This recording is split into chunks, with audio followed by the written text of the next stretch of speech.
होंगे जिनका मतदाता सूची में नाम नहीं होगा।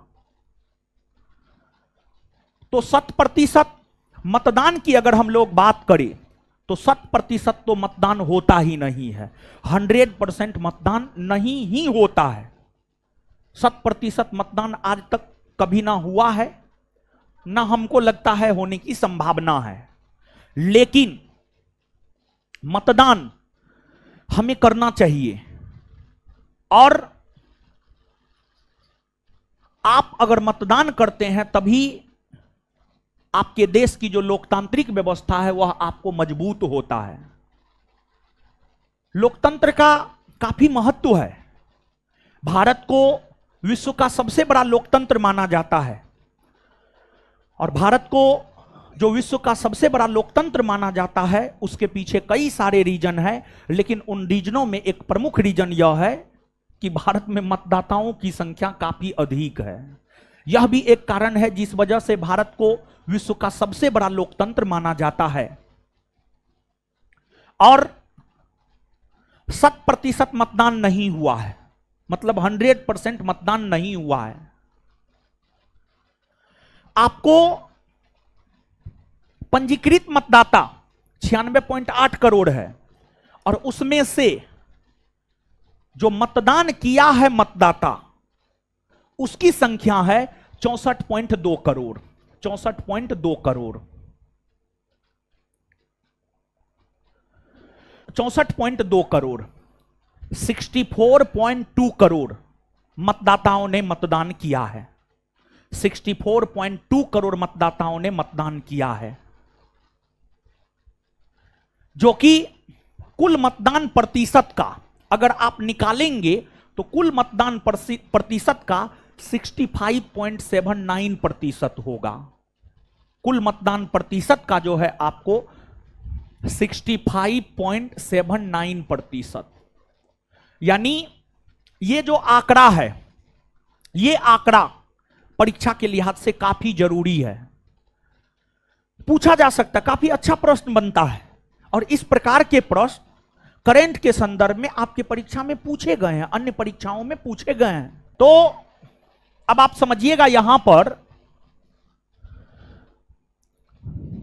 पंजीकृत मतदाता है 96.8 करोड़, इसमें से 64.2 करोड़ मतदाताओं ने मतदान किया है। 64.2 करोड़ मतदाताओं ने मतदान किया है, यानी अगर आप इसका कितना परसेंट बराबर 64.2 निकलता है, अगर आप निकालिएगा तो वही मतदान प्रतिशत हो जाएगा, वही आपको मतदान प्रतिशत हो जाएगा। तो 2024 के लोकसभा चुनाव में अगर मतदान प्रतिशत देखा जाए तो 2024 के लोकसभा चुनाव में मतदान प्रतिशत रहा है 65.79%। 65.79%। अब 64.2 करोड़ मतदाताओं ने जो मतदान किया है, इसमें से अगर आप महिला मतदाता की बात करेंगे, इसमें से अगर आप महिला मतदाता की बात करेंगे तो महिला मतदाता 31.2 करोड़ 31.2 करोड़ महिला मतदाताओं ने मतदान की है। और पुरुष मतदाताओं की अगर बात करेंगे तो बाद बाकी जो बचा हुआ है 33.0 करोड़ या 33 करोड़ 33 करोड़ पुरुष मतदाताओं ने मतदान किया है, और 31.2 करोड़ महिला मतदाताओं ने मतदान की है। आज तक के भारतीय इतिहास में, और भारतीय इतिहास में ही नहीं बल्कि पूरे विश्व के इतिहास में, पूरे विश्व के इतिहास में सबसे ज्यादा महिला मतदाता 2024 के भारत के लोकसभा चुनाव में मतदान करने का काम की है। 2024 के लोकसभा चुनाव में मतदान करने का काम की है, यानी इतना अधिक महिला मतदाता जो है आपको मतदान करने का काम की है। विश्व के किसी भी देश में इतना अधिक महिला मतदाताओं ने मतदान नहीं की है। और आप देखिए, महिलाएं अब मतदान करने में भी पीछे नहीं रही है। आप देखिए, पुरुष मतदाता 33 करोड़ और महिला मतदाता 31.2 करोड़। तो मतदान करने में भी पीछे रही है? नहीं रही है। अब महिलाएं किसी भी चीज में पीछे नहीं रहती है, समझ गए? तो ठीक है, बेहतर है, बहुत बढ़िया है। ये स्वस्थ लोकतंत्र की पहचान है, स्वस्थ लोकतंत्र की पहचान है ये। और ये सब जो आंकड़ा है, ये सभी आंकड़ा आपको याद रखना है। अब अगर आप पूरे भारत के सभी राज्यों में अगर आप देखेंगे, भारत के सभी राज्यों में अगर आप देखेंगे, सबसे ज्यादा मतदान किस राज्य में हुआ और सबसे कम मतदान किस राज्य में हुआ, तो सबसे अधिक मतदान प्रतिशत असम में रहा है, असम में। और सबसे कम मतदान अपना बिहार में, बिहार में सबसे कम मतदान प्रतिशत रहा है अपना बिहार में, और सबसे अधिक मतदान प्रतिशत रहा है असम में। अगर आप असम की बात करेंगे तो असम में जो मतदान प्रतिशत रहा है 81.5%, असम में मतदान प्रतिशत रहा है 81.5%। और अपना बिहार में मतदान प्रतिशत की अगर आप बात करेंगे तो 56.19%,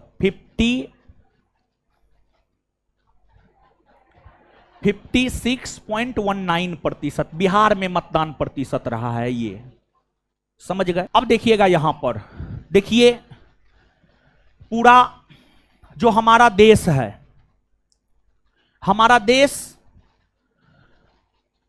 जिसका क्षेत्रफल 32,87,263 वर्ग किलोमीटर है, पूरा देश 543 लोकसभा सीट में बटा हुआ है। पूरा देश की अगर हम लोग बात करें तो पूरा देश जो है आपको 543 543 लोकसभा सीट में बटा हुआ है। उसमें सबसे ज्यादा मतों के अंतर से चुनाव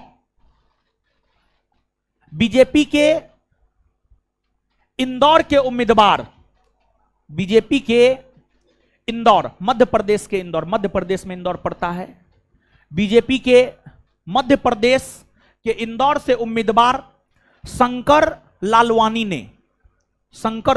ने सबसे अधिक मतों से चुनाव जीता है।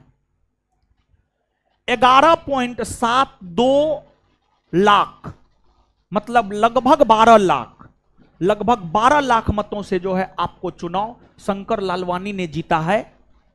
और आपको सबसे कम मतों के अंतर से चुनाव आपको शिवसेना के उम्मीदवार रविंदर दत्ताराम वायकर ने जीता है। सबसे कम मतों के अंतर से चुनाव जो है शिवसेना के उम्मीदवार रविंदर दत्ताराम वायकर ने जीता है, मात्र 48 मतों से जीता है, मात्र 48 मात्र 48 मतों से जो है ये आपको चुनाव जीता है।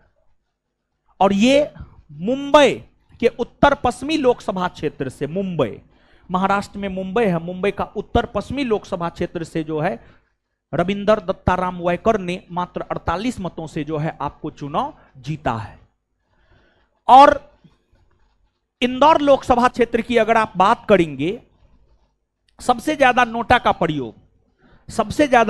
प्रयोग इंदौर लोकसभा क्षेत्र में ही हुआ है। सबसे ज्यादा नोटा का प्रयोग इंदौर लोकसभा क्षेत्र में हुआ है। और 2 लाख से अधिक नोटा का प्रयोग जो है आपको इंदौर लोकसभा क्षेत्र में हुआ है, इंदौर लोकसभा क्षेत्र में हुआ है। नोटा, इसका फुल फॉर्म होता है none of the above, none of the above. देखिए जितने भी उम्मीदवार हैं, उन उम्मीदवारों में से अगर आपको कोई भी पसंद नहीं है तो आप नोटा को दबा दीजिए। उन उम्मीदवारों में से कोई भी अगर आपको पसंद नहीं है तो आप नोटा को दबा सकते हैं। तो सबसे ज्यादा 18वीं लोकसभा चुनाव में सबसे ज्यादा नोटा का प्रयोग इंदौर लोकसभा क्षेत्र में ही जो है आपको हुआ है। और नोटा की अगर आप बात करेंगे तो नोटा का प्रयोग पहली बार 2014 के 16वीं लोकसभा चुनाव में